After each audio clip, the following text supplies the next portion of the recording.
Պարոն նախագահ, Ռուսաստանում հայկական արտադրանքի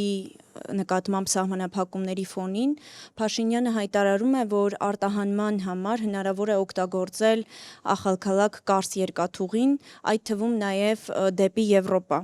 Ձեր կարծիքով սա իրական լուծում է այդ խնդրին եւ արդյոք Հայաստանը կարող է այդ կերպ շրջանցել ռուսական, այսպես ասած, պատժամիջոցները։ Իսկ դու ինչ ունես Եվրոպա արտահանելով։ Այդ դեպքում կառավարությունը պետք է ասի հետևյալը. ժողովուրդ ջան, մենք այս դժվարությունները տեսնելով պայմանավորվել ենք Եվրոմիության հետ, որ մեր ամբողջ գյուղարտադրանքը կարտահանվի Եվրոմիություն։ Ասում են դա։ Ոչ։ Հիմա 98% գյուղ արտադրանքի արտահանվում է Ռուսաստան։ Արտահանվող ծավալ է։ Ավելի քան 90% գինիների եւ ալկոհոլի արտահանվում է Ռուսաստան։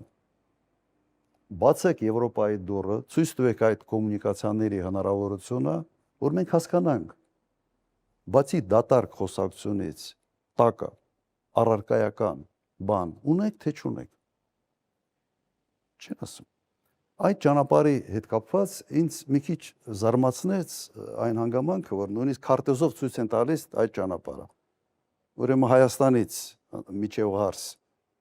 մոտ 150 կիլոմետր է, սենց գնում են Թիֆլիսով պտտացնում, բան 600-700 կիլոմետր ավելացնում են եւ սա ասում են որպես սենց մեծ ձեռքբերում։ Քանի տարի է, ինչքան ժամանակ է խոսում են Հայաստան-Թուրքիա երկաթուղու բացման մասին։ Ինչ եղավ այդ երկաթուղու բացումը։ Խիեք Թիֆլիսով գնում Ղարս, ախալքալակով։ Եվս բացատրությունը չկա։ Ուրեմն երկու հանգամանք։ Առաջինը լավ է թե վատ է, երբ այդ հնարավորությունը բացվել է լավ է։ Ես չեմ ասում որ վատ է, շատ լավ է։ Ավելի լավ կլինի որ նաև ուղիղ երկաթուղային կապը բացվի Թուրքիայի հետ։ Ավելի լավ կլինի ես կողջունեմ միայն։ Ուղղակի այստեղ պետք է լինելու հասկանալը, որ մեր գյուղատնտեսությունը պետք է պաշտպանվի, հակառակ դեպքում մեծ խնդիր ենք ունենալու եւ երկրորդը այդ որ բացվեց դու ինչ ունես այդ ուղղությամբ տանելու Թուրքիայի հետ մենք գյուղատնտեսության առումով մրցակից ենք դու ոչ լոլիկ ոչ ծաղիկ ոչ էլ վարունգ չես կարողանալու անես ծախես դու հակառակն է գալու ուրեմն այստեղ ես ողջամտության բան չեմ տեսնում նշուրել չեմ տեսնում ավելի շատ քարոզչական այսպես ասենք քարտեզ հրապարակելու